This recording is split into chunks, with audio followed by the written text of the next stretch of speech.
हमारा last topic है इस चैप्टर का magnetic behaviour of first row transition metal compound. इसमें सबसे पहले हम एक टेबल देखते हैं। इस टेबल में हमें क्या नज़र आ रहा है, यहाँ पे अलग अलग डी कॉन्फ़िगरेशन है, जैसे 3D 0 1 2 3 4 5 6 7 8 9 10। और यहाँ पे उसने अलग अलग ट्रांजिशन मेटल की एग्जांपल दी हुई है कि कौन सी मेटल की कौन सी ऑक्सीडेशन नंबर में कौन सी डी कॉन्फ़िगरेशन होगी। फॉर एग्जांपल, अगर टाइटेनियम 3 पॉजिटिव है तो ये एग्जाम्पल होएगी D1 केस में।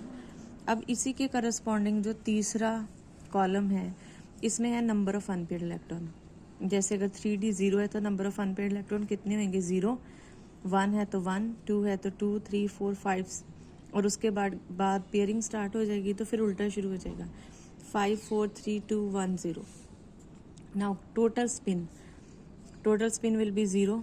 एक अनपेड इलेक्ट्रॉन हो तो हाफ, 2 हो तो 1, 3 हो तो, क्योंकि हम इस तरह से लेके चलेंगे कि इस तरह से 1 half, then 1, then 3/2, then 2, then 5/2। ठीक है, उसके बाद क्या है, उसके बाद फिर पेयरिंग शुरू हो गई। तो जैसे ही पेयरिंग शुरू हुई तो 4 स्पिन बची, आधा आधा, 1, 1.5 और 2, राइट। उसके अकॉर्डिंग ये फिर डिक्रीज होता जाएगा, उल्टा चलेगा। जैसे 5/2 के बाद 2, फिर 3/2, फिर 1, फिर हाफ, फिर 0। अब यहाँ पे है इनकी टोटल कैपिटल L की वैल्यू दी हुई है, ऑर्बिटल एंगुलर मोमेंटम L की वैल्यू। देन यहाँ पे है कि स्पिन मैग्नेटिक मोमेंट कितनी होनी चाहिए। अगर एक अनपेड इलेक्ट्रॉन है, जो हमने फार्मूला लगाया, तो इट शुड बी 1.73, 2 हो तो 2.84, 3 हो तो 3.87, 4 हो तो 4.90। ये चैप्टर 1 में हमने म्यूएस को निकाला था कि वहाँ पे भी एक टेबल था, ये वैल्यू वहीं से है। तो 5 के बाद पेयरिंग शुरू होगी तो फिर वैल्यू कम हो गई। सो ये है G mu S plus L. सो ये है कि mu S plus L, L का मतलब अगर ऑर्बिटल कॉन्ट्रीब्यूशन हो तो वैल्यू क्या होनी चाहिए। एस की है 2.84, लेट से ये जैसे मैंने D2 उठाया केस, तो अगर एल की भी कॉन्ट्रीब्यूशन होगी तो वैल्यू विल बी 4.47। तो इस वैल्यू से ये वाली वैल्यू ज़्यादा आएंगी क्योंकि यहाँ पे ऑर्बिटल कॉन्ट्रीब्यूशन भी है। नेक्स्ट इज ऑब्जर्व का मतलब जब हमने ये ट्रांजिशन मेटल लिए अलग अलग लाइगेंड के साथ और हमने यूजिंग फैराडेज मेथड और ग्वाइस मेथड जब हमने उनकी मैग्नेटिक मोमेंट की वैल्यू कैलकुलेट की, तो जो वैल्यू हमारे पास आई वो ये वैल्यूज़ हैं, राइट। ये है टेबल की डिटेल। अब हम करते हैं कॉन्फ़िगरेशन बाय कॉन्फ़िगरेशन। तो सबसे पहले क्या है जी, D1 system. Now another thing is कि इसी टेबल में कि D1 से लेके D5 तक क्या है कि मेनली जो मैग्नेटिक मोमेंट होती है that is because off spin magnetism, और D6 ऑनवर्ड L की भी कंट्रीब्यूशन आएगी। फॉर एग्जांपल ये देखो, फॉर एग्जांपल लेट्स से मैं D1 उठा रही हूँ। D1 में स्पिन मैग्नेटिक मोमेंट की वैल्यू कितनी है, 1.73। तो जब हमने कोई एक ऐसा कम्प्लेक्स उठाया फैराडेज मेथड या ग्वाइस मेथड से वैल्यू कैलकुलेट की तो इस रेंज में आई। यानी कि फॉर एग्जांपल अगर वो टाइटेनियम था, मैंने लाइगेंड चेंज किए, तो किसी लाइगेंड के केस में वैल्यू 1.7 थी, कहीं पे 1.73 थी, कहीं पे 1.79 थी, लेकिन मैक्सिमम कितनी गई, 18। अब ये वैल्यू और ये वैल्यू ये बिल्कुल सेम रेंज में है। इसका मतलब इन केसेस में अप टू D5 क्या होता है कि जो म्यू है that is because of only mu S. But जैसे ही हम D6 की तरफ जाते हैं, 6 7 8 9, यहाँ पे देखो म्यू एस की वैल्यू किस रेंज में है, 4 3 2 1, राइट। और ऑब्जर्व वैल्यू किस में आ रही है, यानी कि जब हमने D6 वाला आयरन के कम्प्लेक्सेस लिए तो हमने देखा कि वैल्यू जो है वो म्यू एस से ज़्यादा आ रही है। म्यू एस की वैल्यू होनी चाहिए थी सिर्फ 4.90, लेकिन ऑब्जर्व कितनी आ रही है, 5.1। इसका मतलब इन केसेस में जो टोटल मैग्नेटिक मोमेंट है mu, that is because of mu S plus mu L. अब जहाँ पे म्यू एल थोड़ा सा है तो हम बोलेंगे कि पार्शियल कॉन्ट्रीब्यूशन है। ऊपर वाले केसेस में हमने बोला था कि इट इज़ टोटली क्वेंच्ड का मतलब कैंसिल आउट। अब हम लेते हैं कॉन्फ़िगरेशन बाय कॉन्फ़िगरेशन। तो सबसे पहले हम आते हैं, अब इन मैग्नेटिक मोमेंट्स की हमें एडवांटेज क्या है। जो ये मैग्नेटिक मोमेंट्स की वैल्यू है, ये जो टेबल है, ये this is useful to determine the stereochemistry. हम बता सकते हैं कि एक्चुअली ये जो मेटल लाइन था, इस कॉन्फ़िगरेशन में इसकी क्या स्ट्रक्चर है, इसकी क्या स्टीरियोकेमिस्ट्री है, राइट। तो सबसे पहले हम लेते हैं D1। D1 में हम एग्जांपल लेते हैं, फॉर एग्जांपल टाइटेनियम। तो ये कम्प्लेक्स है, जब यहाँ पे हम ऑक्सीडेशन नंबर निकालेंगे तो ये कॉन्फ़िगरेशन क्या आएगी D1, और ये क्या आएगा T2G1 केस। नाउ इस केस में म्यू वैल्यू जो एक्सपेक्टेड है दैट इज़ 1.8, राइट। नाउ अगर हम यहाँ पे एक्सपेक्टेड एंड ऑब्जर्व्ड आएगी, दोनों चीज़ें आएंगी। अगर हम D1 का केस लें तो वैल्यू सिर्फ स्पिन की कितनी वैल्यू है, इट इज़ 1.73, राइट। तो 1.73 का मतलब क्या है कि सिर्फ स्पिन मैग्नेटिक मोमेंट की वैल्यू। लेकिन जब हम उसको कैलकुलेट करते हैं, जो ऑब्जर्व्ड है दैट इज़ 1.8, ये वैल्यू इससे ज़्यादा है। इसका मतलब यहाँ पे जो 1.8 माइनस 1.73 जो 0.7 समथिंग आएगा, वो कंट्रीब्यूशन किसकी है, वो कंट्रीब्यूशन है ऑर्बिटल एंगुलर मोमेंटम की।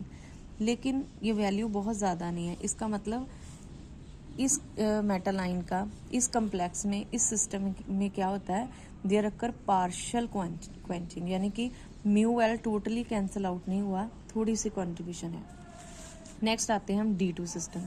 सो D2 सिस्टम में हम लेते हैं, फॉर एग्जांपल हमने वनेडियम 3 का कोई भी कम्प्लेक्स लिया, उस केस में कॉन्फ़िगरेशन क्या होएगी, यहाँ पे T2G1 था, यहाँ पे T2G2 होएगा। अब यहाँ पे क्या है कि mu value is less than mu S. जब हम वनेडियम 3 कम्प्लेक्सेस लेते हैं तो उन केसेस में जो म्यू वैल्यू है that is less. For example ये देखो 3D2 है, यहाँ पे म्यू एस कितनी होनी चाहिए 2.84, आ कितनी रही है 2.76। तो ये वैल्यू स्पिन से भी कम आ गई। ऑर्बिटल तो टोटली क्वेंच हो ही गया, लेकिन ये वैल्यू कम आ गई। इसका रीज़न क्या है कि जो D2 केसेस हैं उनमें क्या होता है, there are present some kind of distortion, जिन्होंने क्या किया, उसकी मैग्नेटिक मूवमेंट को, यानी कि जो स्पिन की अलाइनमेंट थी उसको थोड़ा सा क्या किया, डिस्टर्ब किया, जिस वजह से total magnetic movement is less even then spin magnetic movement. अब आते हैं हम D3 की तरफ। D3 सिस्टम में क्या है, हम एग्जाम्पल लेते हैं क्रोमियम की।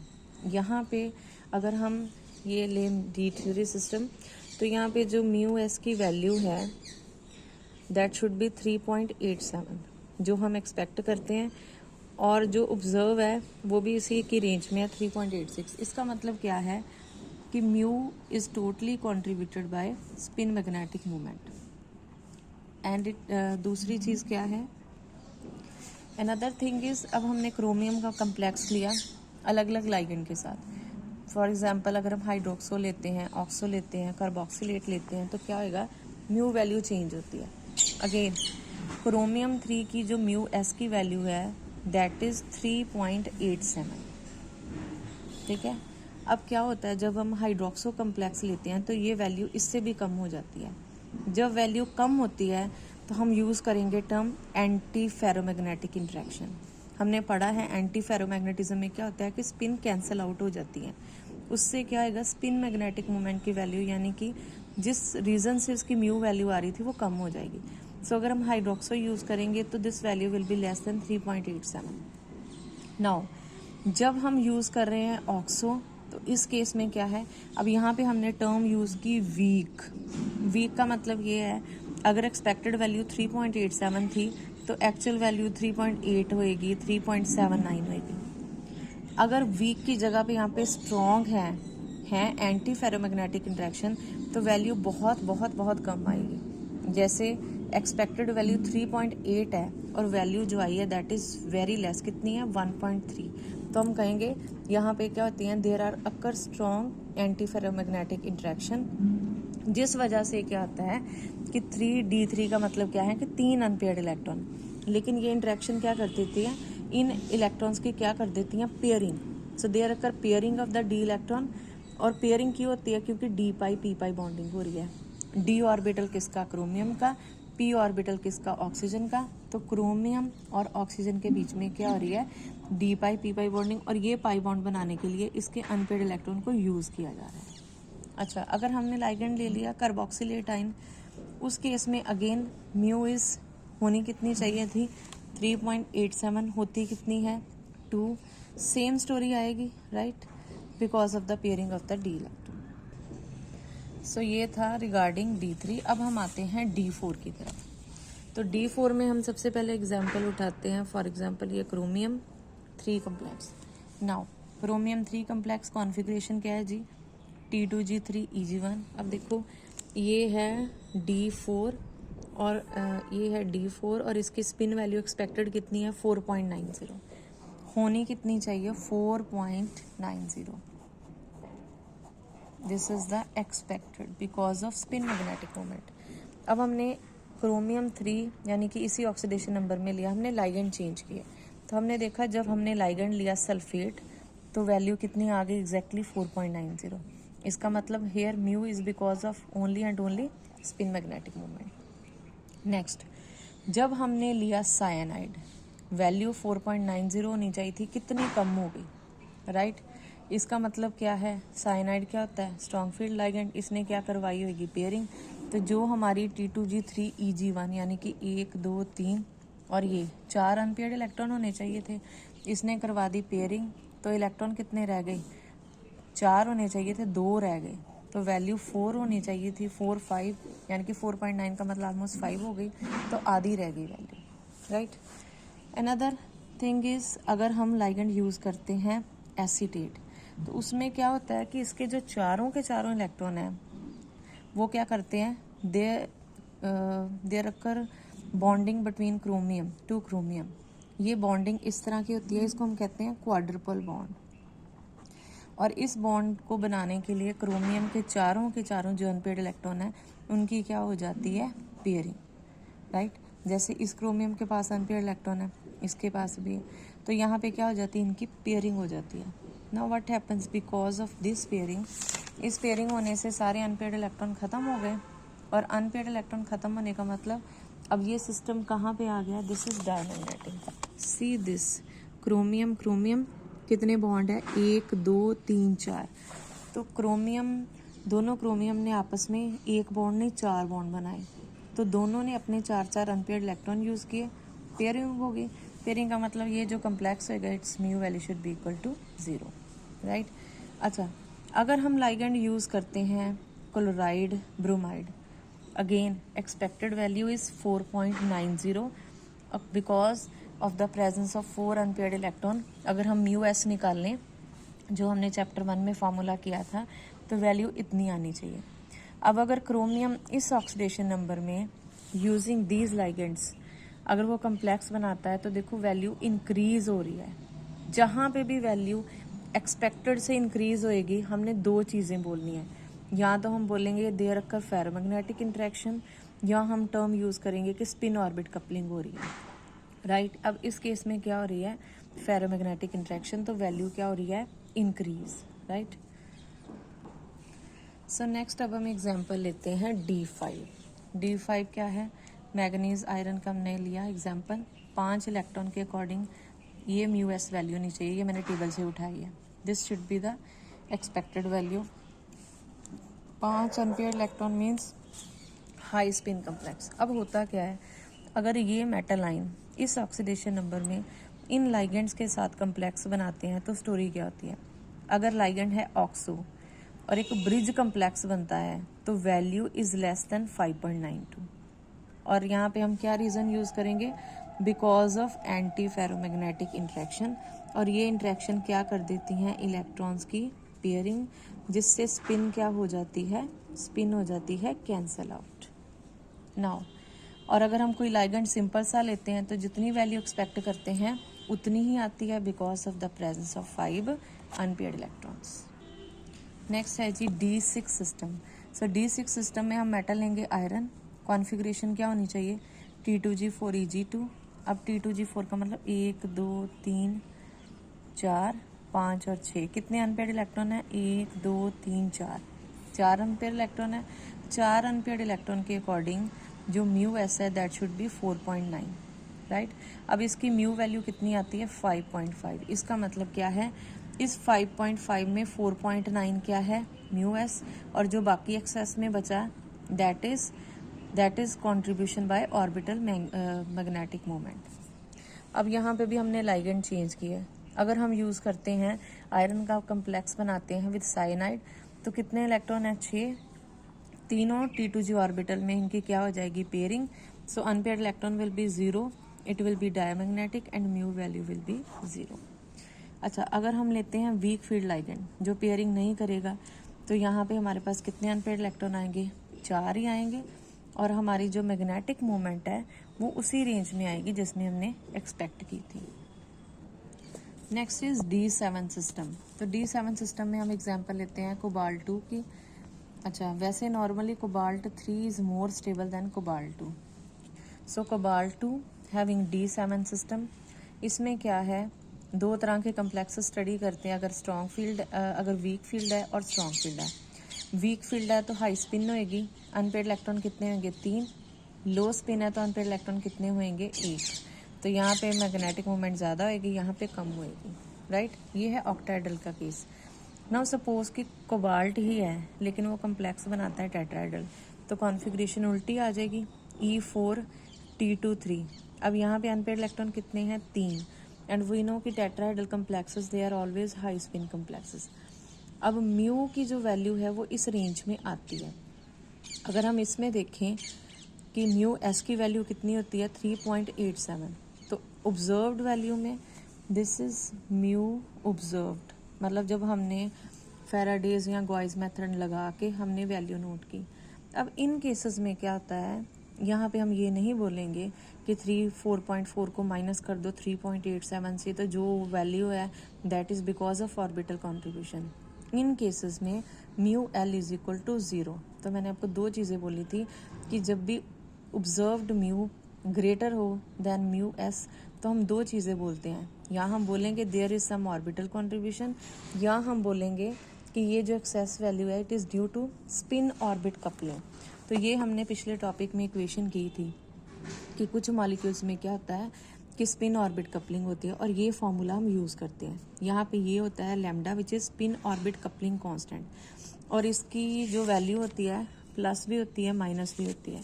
फॉर एग्जांपल ये हमने किया था, ये इक्वेशन है, और ये देखो ये हर मेटल लाइन के अकॉर्डिंग इसकी कुछ वैल्यू होती है, कहीं पे प्लस है कहीं पे माइनस है, तो साइन हमने रिटेन करके रखना है। नाउ इन दिस इक्वेशन अगर लैम्डा की वैल्यू माइनस हो, यहाँ पे भी माइनस है, तो माइनस माइनस क्या हो जाएगा? प्लस, और उस केस में mu value will be greater. तो यहाँ पे जो हमारा कम्प्लेक्स है इसमें क्या है? लैम्डा की कॉन्ट्रीब्यूशन है, यानी कि mu is greater than mu S, not because of mu L but because of lambda which is spin orbit coupling constant. Next आते हैं, हमारा लास्ट सिस्टम है, वो कौन सा है? D8 system. तो D8 सिस्टम में क्या है? एग्जाम्पल है निकल 2, D8 T2G6 Eg2।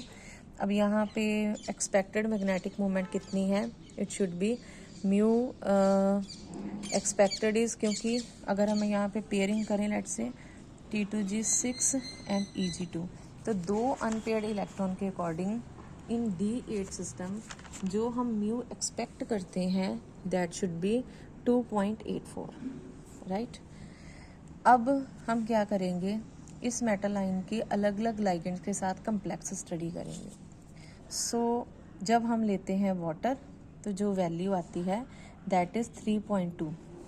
होनी कितनी चाहिए थी? 2.84। आ कितनी रही है? 3.2, ज़्यादा है। अगेन यहाँ पे हम कहेंगे म्यू एल की कॉन्ट्रीब्यूशन क्या होती है? 0। सो ये जो वैल्यू ज़्यादा जा रही because off spin orbit coupling. Same story जो हमने अभी की थी इस इक्वेशन को लेके। नेक्स्ट, जब हम कम्प्लेक्स लेते हैं विद लाइगेंड एसिटाइल एसीटोन, तो क्या होता है? 2 चीज़ें होती हैं। लो टेम्परेचर पे म्यू वैल्यू कम आती है, हाई टेम्परेचर पे म्यू वैल्यू इंक्रीज हो जाती है। सो जब भी with the variation of temperature value increase हो, इसका मतलब उसमें कौन सी तरह की इंट्रैक्शन हो रही है?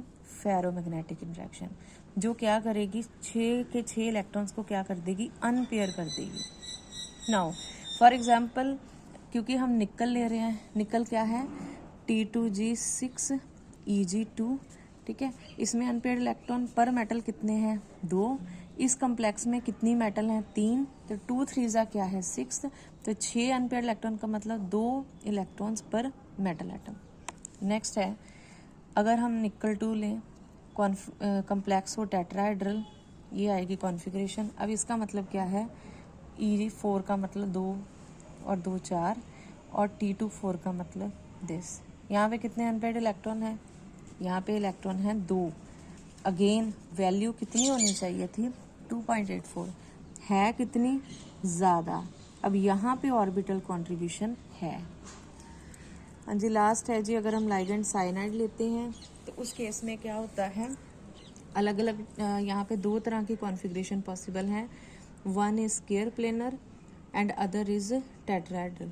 अगेन कौन से टेम्परेचर पे कौन सी कॉन्फ़िगरेशन है वो हमें कैसे पता चलेगा, जब हम उसकी मैग्नेटिक मोमेंट निकालते हैं। ठीक है, सो इसका मतलब ये जो पूरी हमें कैलकुलेशन है जो हमने स्टार्ट किया था फ्रॉम D1 और हम आ गए हैं टिल D8, इसमें हम क्या कंक्लूड करते हैं कि जो मैग्नेटिक प्रॉपर्टीज़ होती हैं ये हेल्पफुल हैं किस चीज़ के लिए, अगर आपने ज्योमेट्री बतानी है, अगर आपने स्टीरियोकेमिस्ट्री बतानी है, अगर आपने इलेक्ट्रॉनिक स्ट्रक्चर बतानी है, राइट। अब यहाँ पे निकल का इन्होंने एक और कम्प्लेक्स लिया हुआ है विद निकल, पिरीडीन है और पर क्लोरेट आइन है।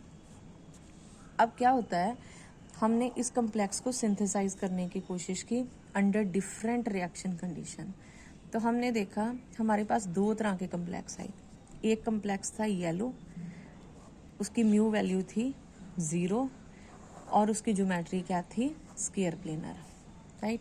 दूसरा एक कम्प्लेक्स था, ये येलो था वो ब्लू था, इसकी म्यू वैल्यू 0 थी, उसकी म्यू वैल्यू 2.9 थी, इसकी ज्योमेट्री स्क्वायर प्लेनर थी, उसकी ज्योमेट्री क्या थी, ऑक्टाहेड्रल। सो अगेन अभी जो मैंने एक लाइन बोली थी, ये सब चीज़ें उसको सपोर्ट करती हैं कि जो मैग्नेटिक मोमेंट है वो हमें बताती हैं मॉलिक्यूल की ज्योमेट्री। इसका मतलब अगर हमारे पास कम्प्लेक्स म्यू वैल्यू 0 है, इसका मतलब कौन सी ज्योमेट्री है उसकी, स्क्वायर प्लेनर। इसका मतलब वहाँ पे इलेक्ट्रॉन सारे क्या हो गए हैं, paired. So that's all about chapter 2। तो ये हमारा चैप्टर 2 फिनिश्ड है।